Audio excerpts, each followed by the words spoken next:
Bien, alors, bon, arrêtez de caqueter là, comme les poules là. Je vais mettre un peu d'ordre dans la basse-cour. Donc, c'est, ah ben oui, évidemment, Jacques Lallier et ensuite Monsieur Blaise. Non, mais pardon, mais une question Puis essayez d'être court, hein, parce que une question qui me venait à l'esprit. c'est là on attend de refaire tout le débat là. Tout à l'heure, vous avez déjà adopté le rapport, mais enfin bon, allez, allons-y. Non, mais c'est important parce que le secrétaire général il dit qu'ils font comment on appelle là, avec le mazout, vous faites des bénéfices.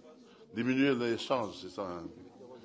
Donc ça veut dire que, ou bien les ATR, les Airbus 330 sont mécaniquement très efficaces, ils bouffent moins d'essence, soit que vous ne, soit de kérosène, soit que vous remplissez juste pour les déplacements. Je pose la question parce que je voulais vous dire que on imagine qu'à Tontouta, quand l'avion il arrive le soir là-bas, qu'il y a un problème dans la piste, est-ce que vous seriez en mesure, avec ce type de remplissage de mazout, de kérosène, vous pouvez aller jusqu'en Australie ou à Fidji pour atterrir?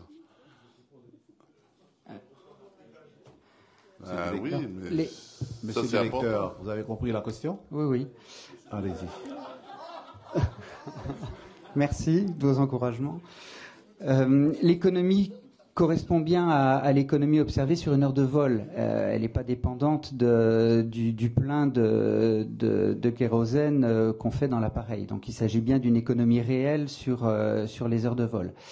Après, la réglementation nous impose, dans tous les cas, bien évidemment, quand on arrive sur une piste, d'avoir suffisamment de carburant pour atteindre l'aéroport de dégagement le plus proche.